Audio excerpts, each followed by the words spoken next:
Hello, lovelies. Today is Copenhagen Fashion Week. I'm going to a fashion fair today, and I thought I wanted to bring you guys along. I don't know if you guys know this, but I've always been into fashion. I had my own label up until 2020, and then I started AVUV. It's something that I am really passionate about. I love the creativity and the materials. I did a semester in New York at Fashion Institute of Technology. I went to design school. I've done quite a lot of backstage work for fashion shows, and branding clearly is not an industry that aligns with my values, except for the creativity part. That part I really enjoy. You know, it's an industry with numerous issues that completely collide with my value system, but I still love it, and it's something that I want to share with you also from a sustainability perspective. So I'll bring my spare iPhone along and do some videos, and I'll show you what I think you guys will enjoy and what I see is relevant for me and for you guys. So maybe 80-90% of my clothes is secondhand. That's because it aligns with my values, but it's also because I really love the styling part of fashion. I love finding old designs, old clothes, and high quality, do some retouches and redesigns. This season, it's not the most exciting season in terms of shows for Copenhagen Fashion Week. I'm not going to any shows. I'm just watching from the sidelines. But I'm really curious about a brand named Masculina and a designer named Sofie Madsen. Always also the newcomers, the new designers. So the way that I'm interested in fashion is that I do watch a lot of the shows. I follow industry news. I find that it is really easy to buy secondhand when you hone in on your style, maybe get inspiration from design houses. And there are a few that I would recommend you guys having a look at, and I'll put all the names in the description because I'm gonna do a little bit of name dropping, but I think it's relevant for you, right? So recently I saw the show from Owens. It was the menswear, which was so amazing. I always love his shows. Immediately I sent a text to Andreas and said, this is what we're gonna look like this winter. There's so many cool styles, so much that you can recreate and find in thrift shops and style in really interesting ways. He's obviously a creative genius, so lots and lots of inspiration to take from that. So for example, one of the styles that would be so easy to recreate is black trench coat with Adidas track pants and pointed heels. I wouldn't buy Owens clothes from new. First of all, it's unbelievably expensive, but I wouldn't mind waiting a couple of years and seeing if I can find some of the track pants and the track suits and those pieces from the Adidas collection or the Adidas collaboration. That would be really nice to have in my collection. Definitely check it out if you love creative fashion. It's a must-see. For evening wear, I always look to Tom Ford, both his own collection and also when he's designing for other houses. I think he makes the sleekest, most sexy suits and dresses and evening wear. One that would also be super easy to recreate. It's not my style, but it would be really easy to recreate secondhand, is Gucci. Gucci has a new designer named Demna. And he's been at Balenciaga. He's new at Gucci, and the newest collection that just came, or the newest show that just came out now, was really, I think, like, this is not my style at all, but it was kind of a celebration of Gucci entry level, the cheap classics, if you can say that. So the entry level products that you would buy, maybe if you can't really afford Gucci, you would buy like a Gucci logo bum bag. In this area where I live, the Gucci bum bag is very popular.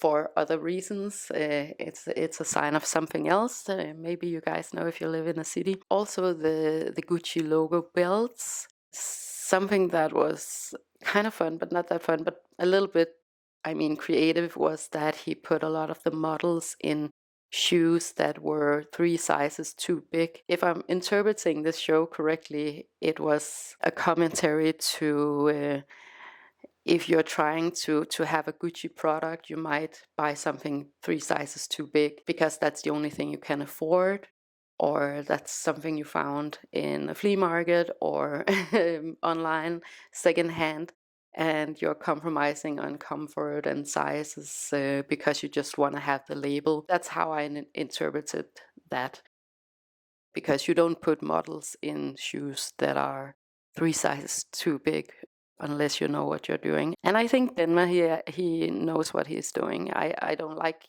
him personally or his design, but I definitely think he is some kind of talent. You could also see a lot of inspiration from what's that lady's name, the Amazon wife, Lauren Sanchez. And I think that's because she's also, even though she has so much money, unbelievable amount of money, right? She aesthetically is still on that Gucci designer entry level. So it's like the least evolved level of fashion interest. Demna is known to do social commentary. Yeah, and you can think about that what you want. But I'll leave the link for it in the description below, because that collection is so easy to replicate and recreate. So that was my little nerdy fashion rant for you today. Hopefully I'm gonna find a lot of really awesome things to show you today. I know a few of the brands that I really love, they are out there today. I have a party in my calendar and a few exhibitions and performances, but I'm not sure how much I'm gonna be able to attend because I do have a busy week, and on Wednesday we're going to the plant house. Battery died, so I'm gonna do this instead. Today I'm wearing this cos poncho, this tassel necklace that I made, lots of Herkimer diamonds, and a bag from Han, and these big ass sunglasses from Japan, lots of hoops in my ears. These are Herkimer diamonds too. Yeah, and I'm gonna wear flip-flops and toe rings too. So that's me today. I just want to be super comfortable today, to be honest with you guys. Maybe bring something to put my hair up. Anyways, see you later.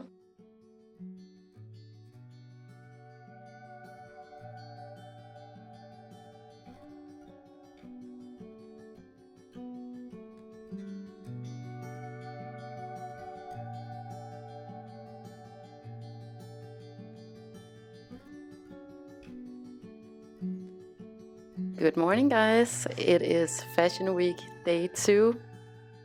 If you hear some noise in the background, that's Andreas cooking. This morning when I woke up, okay, backstory. When I'm out filming, I always use an old iPhone. And the reason why I do that is because, number one, I don't want to use my own iPhone, and number two, I think that old iPhones are way better in video quality than the new ones, as it goes with many Apple products. The problem is, this morning when I woke up, the touchscreen didn't work. So I'm still not sure if I've lost all of the footage from yesterday. I'm currently draining the phone from battery, and then I'll try to recharge it, try to recharge it and reclaim it. Andreas, so I'll do a recap about. Det er ved at filme. Gider du måske bare lige ikke lige at sådan knalde for meget rundt med potterne? Today I'm going out to Copenhagen Contemporary. Zalando has this talent award show, and they are exhibiting the young talent, and I of course always want to support young creative talent. If you're going to Copenhagen, you should always go to Copenhagen Contemporary. It's about an hour of transportation from Raaw. So it is a bit of a journey, and I can't really stay there for too long. I love seeing young new talent, and I love when art and fashion is mixed together like that. Then later today we are going to a party at Soho House, me, Andreas, and Sammy. This is a long dress by Zara. It's a second-hand dress. I don't have a lot of clothes by Zara just because I don't really like the quality, but this one just has a nice fit. This faux croc leather clutch. And then I think it's gonna rain, so I'm gonna wear this cap today. Let me just show you. This is one that I got in Japan. It's the Yamamoto Y3 Mercedes F1 Team Adidas collab, and I just feel like it balances out a long dress like this one. We love to mix up something sporty with something a little bit more formal, I guess. I'm gonna attempt to wear flip-flops today. Yeah, I don't know if it's gonna rain, but let's see. If I have time, I'm gonna circle back and show you the outfit that I'm wearing tonight for the party. And other than that, I'm just gonna go around, show you whatever I think is cool and what I want to show you out at the exhibition. So I'm just happy you guys are joining me. See you later!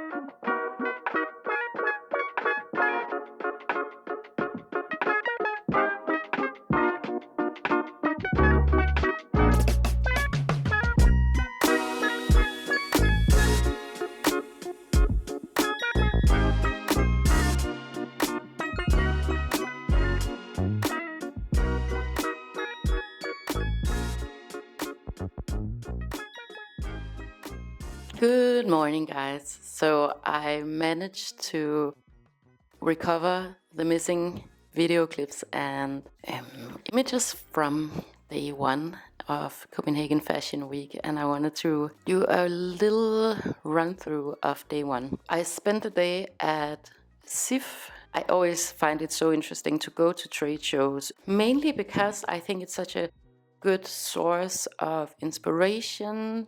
It's a really nice way to see new products, new materials, also get to know the brands a little bit more. I'm super curious about these things, so of course I don't go in and pretend to be a big retail store. I'm really honest about who I am, so I don't want anyone wasting their time on trying to sell me something. So I do have a few notes about some of the things that I saw and that I wanted to share with you guys because I think it's super relevant in sustainability terms, and if you want to style or thrift, it's just a really good source of inspiration. The first thing that I found super interesting was how much technical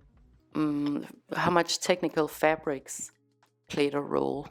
So obviously, because it's Denmark and there's a lot of technical fabrics in regards to weather protection and rain, the main difference this year was how much these technical brands were used as streetwear or everyday styling. So for example, this brand named Rains, who's making raincoats and outerwear, I just noticed that their style this season, is a lot more formal. So it's absolutely clothes that you could wear to a casual meeting, that you could wear for work. I mean, it's so Danish, you would never know that it's outerwear or it's a really smart move. Here in the north, we do have a culture of wearing the same thing to the office, to the party, clothes that can really go either way. So I think that's a really, really smart move and also a sustainable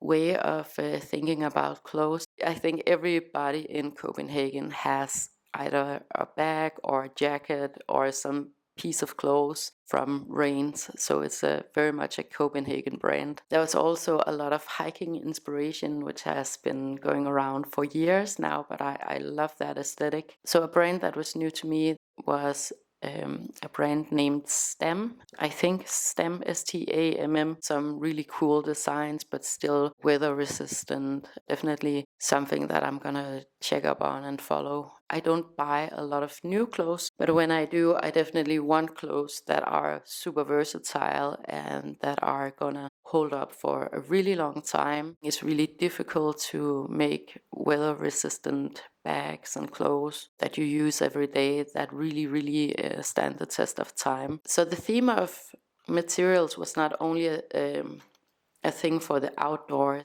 brands, it was also, I found, a way for the brands to distinguish between fast fashion and luxury fashion, or a higher price point. And I think that's a really smart move to really go into the materials and focus on the materials, because there's so much fast fashion going around and cheap materials are cheap. They look cheap and feel cheap. So if you can make fabrics that stand out, I think you've come a really long way. So for example, this Norwegian brand called Envelope 1976, they had these amazing technical special types of weaving. You would have a cotton, but you would never know that it was a cotton because of the weaving. They also had this stretchy suede that I was so impressed by. The materials were a lot like what you would find in at a tailor's, materials where it's very obvious that it's on another level than the lower price point brands. We have some mid-range brands here in Denmark, and I'm not gonna name any names, but where there's more focus on design and color than on the actual materials. The materials are just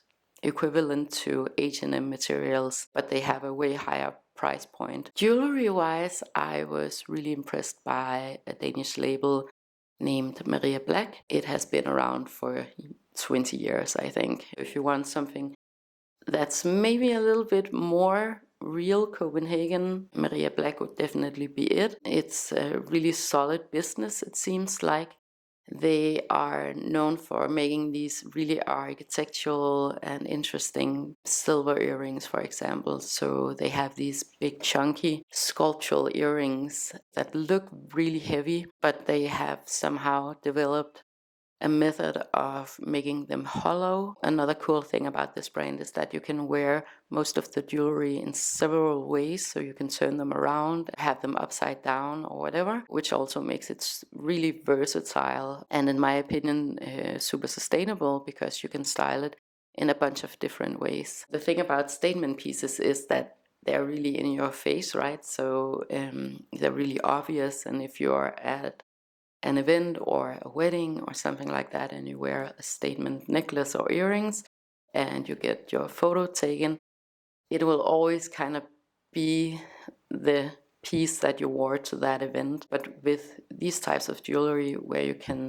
style them in many different ways, it's not necessarily like that, right? Another big trend that I saw was trim. That's really a Copenhagen trend too.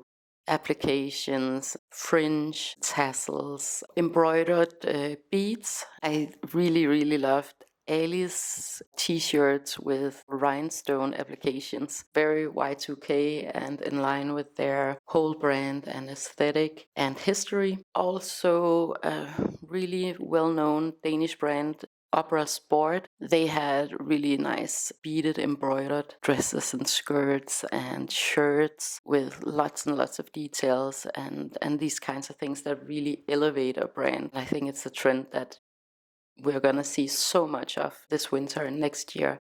And it's also something that is really easy to find in thrift shops. It has just been out of fashion for so long, but it's something you could definitely find in a thrift shop. There was a little bit of lifestyle, mostly sunglasses and a little bit of books and some diffusers. And then also this brand, I have mentioned this before, it's named Raaw Alchemy, who makes these amazing like niche perfumes. I don't think it's really niche anymore because it's becoming so popular. If I had a shop, I would definitely get that because it's just really solid, good perfumes. They have such a longevity. They had one new one, I think it was called No Vacancy, that is probably gonna be my next niche perfume purchase. So I've worked in stores and I've been in fashion for a long time, and I was also a buyer for a store at one point. I did see the Sofie Madsen show online and it looked fantastic. We have a bit of a packed program today. We're leaving for the plant house. We're taking the train over and the car back. So many like small practical things to do. Okay, so I'm gonna get ready and then I will get back to you with Fashion Week day number 2. Copenhagen Fashion Week day 2. I started off the day with going to the Zalando, what's that called? Visionary Award exhibition at Copenhagen Contemporary. It was really interesting in many ways. I absolutely loved the idea, and the pieces there were amazing and really well curated. However, I just personally think it could have been 10 times bigger. It did look a little bit like a shop display. And I think every single piece of clothes could have been a separate entity. It could have been exhibited in a way where you were able to move around it. Very inspiring and new thinking and visionary. I think the pieces could have been elevated so much more. That's my only complaint. It could have been 10 times bigger, the venue, so you could really see all of the individual pieces. It was such amazing craftsmanship. I was really impressed by the exhibitors, but the exhibition just fell flat for me, and I think that was really sad. Then in the evening, Andreas and Sammy and I, we went to the Zalando party. I love fashion parties. If you're ever invited to a fashion party in Copenhagen, do not decline because they're so much fun. They had this big sailboat. The sails on the ship were plastered with a huge Zalando logo. So smart to have the sails on the ship because everybody could see it from a mile away, like from across the water. Really good exposure, and when you combine that with a party where everybody is having fun, the DJs were really good. It's like a crew from Honey Club that plays R&B, smooth, sexy, lots of food and lots of drinks. And a lot of people, they were at the party, then going to show, but coming back to the party, which is pretty rare when it's Fashion Week because you're always zip-zapping around to different venues. Having the big sales on a ship, like I can see this happening with 20 boats in the harbor. Could have car brands, Mercedes, of course, and Audi. And you could have something like Adidas, like the big sports brands who have the budget to do that. In my opinion, it was perfect advertisement for Zalando. I don't know if you guys know this, but when you see Vogue, for example, having street photos from Fashion Week, more often than not, the way that these influencers or celebrities are dressed, they're paid first of all, and they are dressed by the brand. For the brand, it's really, really good that the crowd on the first row, they look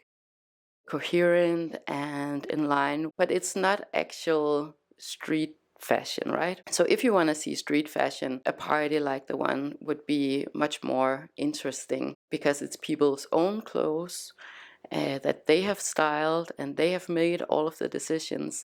And it's just a lot more creative than what you would see at the classical street style photos. I don't know if it's common knowledge that that's how it works, because it didn't used to be like that. It used to just be people who found maybe some archive pieces from a certain brand or the brand that they're going to a show for, right? Influencers and celebrities, they are paid to wear the brand, the previous collection, or something from the new collection, and most of them say yes to this, and it's just the industry and the business, and I absolutely understand that. It's good for everybody, I guess, but it's not exactly street style photos, so that's the difference.